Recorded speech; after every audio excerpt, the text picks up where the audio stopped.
그래서 우리가 지난달에 한번 말씀을 나눴던 것 같은데 그리스도 예수의 사람이 되라라는 표현을 정했어요. 그리스도 예수의 사람이 되라. 이 그리스도 예수의 사람은 무엇이냐면 육체의 욕심에 따라서 사는 사람들이 아니라고 우리가 그때 말씀을 나눴습니다. 그러면서 어떤 사람이 되어야 되냐면 하나님을 바라보고 예수님과 동행하며 성령으로 인도하는 사람, 성령과 행동하는 사람. 우리가 그것을 세 가지 표어로 우리가 함께 나누고자 했었어요. 그러면서 우리가 무엇을 얘기했냐? 성령의 9가지의 열매에 대해서 우리가 이야기했습니다. 혹시 이 말씀 기억하시나요? 그때 임팩트가 없었던 거예요. 2020년 동안 우리 꿈꾸는 교회 공동체가 성령의 9가지 열매가 그냥 열매 맺는 게 아니라 주렁주렁 맺어져서 많은 사람들이 보고 부러워하고 그것을 나눠주는 그런 믿음의 공동체가 되었으면 좋겠다는 생각을 합니다. 그렇다면 우리가 알아야 될 게 하나 있어요. 그것이 무엇이냐면 바로 성령의 열매 9개가 무엇이냐는 것이죠. 성령의 열매 9가지 우리가 너무나 많이 들었고 암송도 했지만 앞에 PPT를 보면서 함께 읽도록 하겠습니다. 시작. 오직 성령의 열매는 사랑과 희락과 화평과 오래 참음과 자비와 양성과 충성과 온유와 절제니. 우리 공동체 가운데 이 9가지가 있었으면 좋겠어요. 사랑이 있고 희락과 화평과 오래 참음과 자비와 양성과 충성과 온유와 절제가 2020년도 한 해 동안 우리 꿈꾸는 공동체 가운데, 우리 사랑하는 성도님들 가운데, 우리의 가정 가운데, 우리의 삶의 터전 가운데 이 9가지가 주렁주렁 열매 맺었으면 좋겠습니다. 그런데 다 맺기가 어려워요. 사실 이 성령의 9가지 열매 가운데 하나라도 우리가 맺자. 그래서 선택한 단어가 있어요. 오늘의 말씀 제목이 뭐죠? 사랑입니다.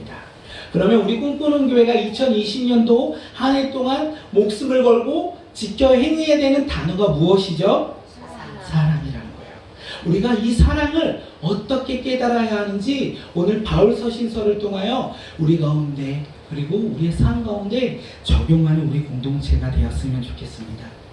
이 사도 바울이 고린도 전서를 작성하면서 고린도 교회를 먼저 이야기해요. 고린도 교회가 어떤 교회냐? 은사가 풍성한 교회다라고 이야기하고 있습니다. 우리가 그것을 어떻게 하냐면 고린도전서 1장 7절에 이야기하고 있어요. 우리 함께 고린도전서 1장 7절 말씀 읽도록 하겠습니다. 시작. 너희가 모든 은사의 부족함 없이 우리 주 예수 그리스도의 나타나심을 기다립니다. 고린도 교회는요 은사의 부족함이 없었다는 것입니다. 고린도 교회는 은사가 풍성하게 넘쳤다는 거예요. 방언도 있었고요, 예언도 있었고요, 성김도 있었고 믿음의 능력도 차고 넘쳐났던 교회가 고린도의 교회라는 거예요. 이 이야기를 들으면서 이 설교를 쓰면서 부럽다. 우리 꿈꾸는 교회도 이런 은사들이 가득했으면 좋겠다. 우리 꿈꾸는 교회도 이 은사가 다양해서 누구는 방언하고 누구는 예언하고 누구는 믿으며 누구는 헌신하고 구제하는 은사가 차고 넘쳐났으면 좋겠다 라고 생각을 했었습니다. 우리 말씀 가운데 이것들을 바라보며 살아가는 우리 공동체가 되었으면 좋겠어요. 다양한 은사가 풍부했던 고린도 교회에게 예언과 방언과 믿음의 능력과 수많은 은사들이 풍족했던 고린도 교회에게 문제가 하나 있었어요. 그 문제가 무엇이냐면 바로 사랑이 없었다는 거예요. 은사는 다양했지만 은사는 풍부했지만 그들 가운데 사랑이 없었다는 것입니다. 그러므로 사도 바울이 고린도 교회를 향하여 이렇게 이야기하고 있다는 겁니다. 고린도전서 13장 1절 말씀 함께 읽도록 하겠습니다. 시작. 내가 사람의 마음과 천사의 말을 할지라도 사랑이 없으면 소리나는 구리와 울리는 꽹과리가 된다. 사람의 방언은 사람과의 대화이고 천사의 말은 하나님과의 대화를 의미합니다. 그런데 사람과의 대화 가운데 하나님과 대화 가운데 무엇이 없다? 사랑이 없었다는 거예요. 이 사랑이 없으면 그 대화는 뭐냐면 소리나는 구리와 울리는 꽹과리가 된다는 것입니다. 그것이 어떤 거냐면 의미가 없고 사람과의 관계 가운데 의미가 없는 대화가 가득했고 하나님과의 대화 가운데 중언부언만 차고 넘쳐났다라는 것을 오늘 사도 바울이 이야기하는 것입니다. 그런 교회가 은사는 풍부했어요. 그러면서 사도 바울이 2절에서 무엇이라고 말하면 예언의 능력과 산을 옮길 만한 믿음이 있다라고 이렇게 이야기해요. 사도 바울이 말하는 예언의 능력이 무엇이냐면 하나님의 뜻, 이 복음을 그들은 알고 있었다는 거예요. 복음의 메시지를 알고 그것을 이웃에게 전하는 이 예언의 능력이 그들 가운데 있었다는 것입니다. 더 놀라운 것은 산을 옮길 만한 믿음은 절대로 세상 가운데 흔들리지 않는 믿음을 의미하고 있어요. 그런데 예언의 능력과 흔들리지 않는 산을 옮길 만한 믿음 또한 있을지라도 사랑이 없으면 아무것도 아니다라고 지금 사도 바울이 이야기하고 있다는 것입니다.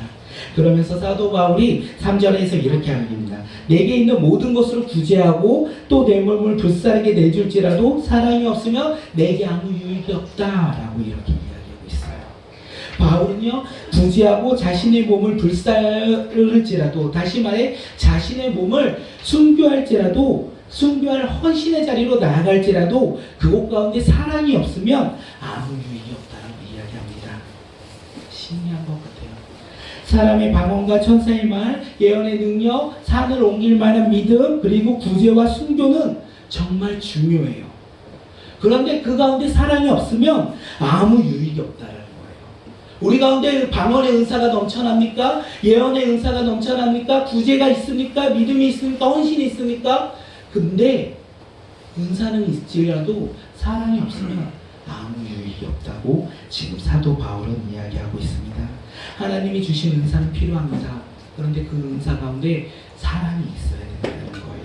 사랑이 없으면 그 수많은 은사는 아무 유익이 되지 않는다는 거예요. 내가 방언의 은사가 있어서 하나님의 뜻을 알아서 저 사람에게 이야기를 하더라도 그 가운데 사랑이 없으면 그것은 아무런 은사가 되지 않는다는 것이죠. 아무런 유익이 되지 않는다는 것입니다.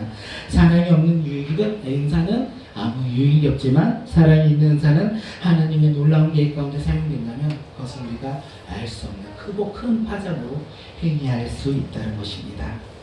제가 이렇게 말씀을 준비하면서 회개를 했습니다. 왜냐하면 제가 앞부분에서 이렇게 얘기했어요. 무엇을 했냐면 우리 가운데 방언의 은사와 예언과 성기가 구제가 가득한 믿음의 교회가 되었으면 좋겠다. 이것을 고백했어요. 2020년 동안 우리 교회 가운데 이런 은사가 차고 넘쳐났으면 좋겠다 했어요. 그런데 중요한 게 그것이 아니었다는 거예요. 중요한 것이 무엇이냐면 우리 교회 가운데 사랑이 넘쳐났으면 좋겠다고 생각되었었습니다. 우리 꿈꾸는 교회 가운데 2020년도 가운데 다양한 은사가 필요한 것이 아니라 우리 2020년도 꿈꾸는 교회와 공동체 가운데는 사랑이 넘쳐났으면 좋겠습니다. 우리 가정 가운데 사랑이 넘쳐나길 원합니다. 우리 교회 가운데 사랑이 넘쳐나길 원합니다. 그리고 우리 직장 가운데 우리로 말미암아 사랑이 넘쳐나길 원합니다. 우리가 사랑이 넘치는 우리 꿈꾸는 공동체가 되었으면 좋겠습니다. 그래서 이 시간 한번 옆 사람을 위해서 축복하겠습니다. 당신은 주님이 사랑하는 귀한 자녀입니다. 우리 함께 고백하겠습니다. 시작. 당신은 주님이 사랑하는 귀한 자녀입니다. 네, 잠에서 깨라고 한 번 더 인사할게요. 제가 앞에 다 썼어요. 혹시 아이들이 안 자고 일어날까봐. 당신의 사랑이 이 세상 가운데 빛과 소금이 될 것입니다. 우리 함께 인사하겠습니다. 당신의 사랑이 이 세상 가운데 빛과 소금이 될 것입니다. 네, 당신은 하나님의 귀한 주님의 자녀이며 그 사랑이 이 세상 가운데 빛과 소금으로서 우리가 그 역할을 감당할 것이라는 것입니다. 사도 바울이 이제부터 사랑에 대해서 이야기합니다. 사랑이 없으면 아무 쓸모가 없다, 유익이 없다 이렇게 말하면서 사도 바울이 4절부터 7절까지 사랑에 대해서 이야기합니다. 그런데 사도 바울의 이 메시지가 고린도 교회에만 메시지가 아니라 우리 꿈꾸는 교회에게도 2020년도 주는 메시지가 아닐까 생각합니다. 사랑은요, 첫째 무엇이냐면 오래 참는 것입니다. 그리고 두 번째가 뭐냐면 온유한 것입니다. 오래 참과 온유는요, 아까 우리가 읽었던 성령의 9가지 열매에 속해 있어요. 오래 참과 온유는요, 온유는 다시 말하면 친절하다라는 개념이라고 합니다. 우리는 사랑 가운데 친절해야 한다는 것입니다. 사랑은 오래 참는 것입니다. 연인과의 사랑을 한번 생각했을 때 어찌 보면 한순간의 사랑일 수도 있겠다라는 생각을 했어요. 그런데 자녀를 향한 부모의 사랑은 오래 참음의 사랑이라는 생각을 많이 들었습니다. 연인이나 부부는 오래 참기보다는 나의 것을 맞춰주기 바랄 때가 참 많이 있어요. 그런데 자녀를 향한 부모의 사랑은요, 그냥 참고 기다리고 인내하고 있어요. 이것이 바로 오늘 사도 바울이 우리에게 메시지하는 사랑이라는 것 같습니다. 사랑은요, 오래 참는 것입니다. 인내하는 것입니다. 온유하는 것입니다. 친절하는 것입니다. 우리 꿈꾸는 교회인 가운데, 사랑하는 성도님들 가운데, 그리고 우리의 가정과 직장과 우리 공동체 가운데 오래 참는 사랑이 가득하길 바라겠습니다. 그리고 온유하여 선한 마음으로 상대방을 바라보며 섬기고 헌신하는 우리 꿈꾸는 공동체가 되었으면 좋겠습니다. 사도 바울은 이렇게 오래 참과 온유를 말한 후에 사랑을 어떻게 표현하냐면 하지 말라라고 얘기해요.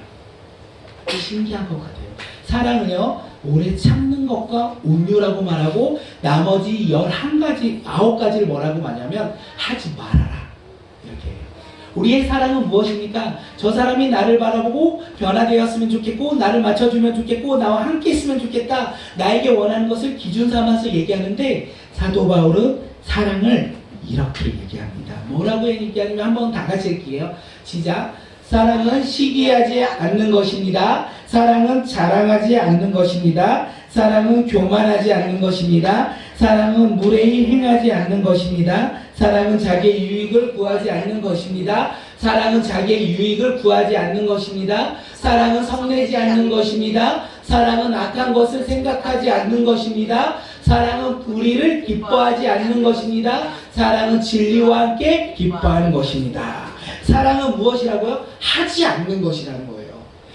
사랑을 하는 것이라고 생각하시면 절대 안 돼요. 사랑은 하지 않는 것이 아닙니다.